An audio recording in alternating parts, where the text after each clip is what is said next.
bring in a man who's led some financial firms through challenging times in the past. Greg Fleming is president and CEO of Rockefeller Capital Management and former president of Morgan Stanley Wealth Management. Might have had some other positions in the past, too, that needed to deal with situations like this, most specifically back in the financial crisis. Is there any? There must be, I guess, a few similarities, Greg, but so many differences as well. Yeah, Joe, I think that the two crises that are probably the most analogous are September 11th and then the financial crisis. Let's start with the differences. The difference this time is it's health. It's a national crisis. It's everybody, as you said earlier. Look at us today as an example. We're in 4 different places. I come into a small studio and there's one cameraman with a mask on. Our employees are mostly working from home with the exception of a few essential people. Most businesses have gone there. Everybody's concerned about it because everybody could contract it. So that part of this is clearly the first time any of us have been through this. There are parallels, though, and that's one of the things I wanted to talk about this morning, this uncertainty and the really palpable fear that starts to build into the system. Are we going to get on the other side of this, and what is it going to take to get there, and how long will it last? That feeling was there in the credit crisis, and for quite a long time, actually, because that really set in the summer of 07, and we hit the low on the S&P in March of 09. And after September 11th, there was a lot of uncertainty. But, while there are those parallels with the current situation, there are major differences as well. And one of the things that you said in the last hour that I think is spot on is it's everybody, and that requires a very different response. I want to get into some of what we've talked about here from a government standpoint, because I think the answers are still not, I agree with Andrew, they're elusive. And I think the scale of this from a government standpoint, if it lasts for months, is still being understated.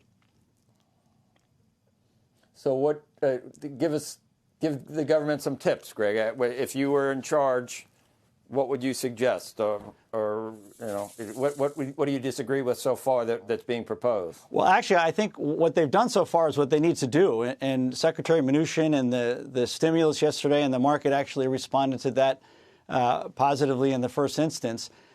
The federal government is going to be the one to get these small businesses through this. So if you look at the numbers, you have 30 million small businesses in this country employing 60 million people. This is the lifeblood of the economy and has been the driver of the growth over the last 10 years. The one thing that I think President Trump and Vice President Biden and Senator Sanders could agree is this isn't big, wealthy corporations. These are Americans. This is the heart of the economy, small businesses. The only one who's going to get them through, if it's whatever the time frame is, and lots of predictions on it's weeks, it's months, but the federal government has to be the one to get them through. So if we took an example, a small business that makes $120 in revenue or $10 a month, if it's out for 1 month, it's $10, but if it's out for 6 months, it's $60. That small business was thriving. And we had 273,000 jobs created in the month of February in the 10th year of this recovery, which was a remarkable number. So that business was probably thriving in February, literally less than a month ago, and would do very well on the other side of this if we can get them there. But if they're going to be missing 40 of the 120 or half of their revenues over the next 4 to 6 months, or even if it's 2 or 3 months, the only entity that's really equipped for that kind of those kind of dollars is the federal government. So in reality, I think they're doing what they need to do so far. But I think one thing that people are starting to realize is the 850 is correlated to a certain amount of time. But if this goes from weeks to months, and the president said maybe July, August, you've got a big gap for that small business that was making $120 in revenue. If that gap becomes 40, 50, 60, you do want to get them to the other side. It's not, some big company that maybe Senator Sanders would say, don't bail out this company. These are the lifeblood. These are, the real Americans that are out there creating wealth and creating jobs. So you want to get them there. The number to get them there, if anything, is going to go up from here. So this was the down payment, depending upon the amount of time that it takes us to get through the health crisis. All right. Andrew, Becky, you want to weigh in? You know Greg pretty well, Andrew. Hey, Greg, before you go, can we just talk about the politics of all of this? Because, that is the political morass of this whole situation. And you're already hearing, Elizabeth Warren with comments about executive compensation. We've had debates about buybacks. We've had debates about all these things.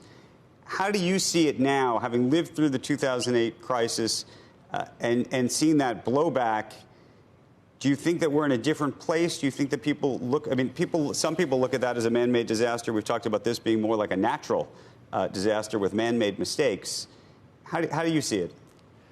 Well, Andrew, as you know, the 2008 crisis was really lodged in the financial industry. I mean, we built up a lot of debt across American society, but the tip of the spear there was the challenge in the financial industry.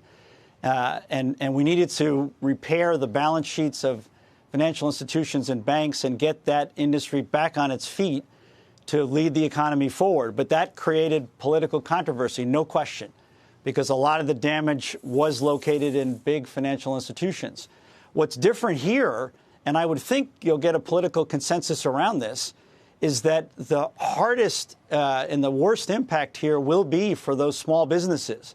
Because big corporations, by and large, and we can put Boeing and airlines and industries that are so dramatically affected, they're going to need help, but irrespective of the size of the firm. But on a broader basis, the impact is small business.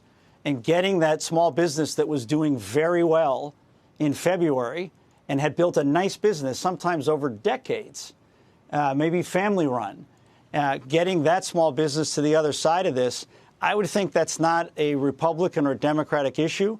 When you see the number of Americans employed in businesses like that, the number is 60 million Americans. This is where a lot of the growth has occurred. One of the reasons our economy is one of, if not the leading economies in the world still, is because of that small business sector.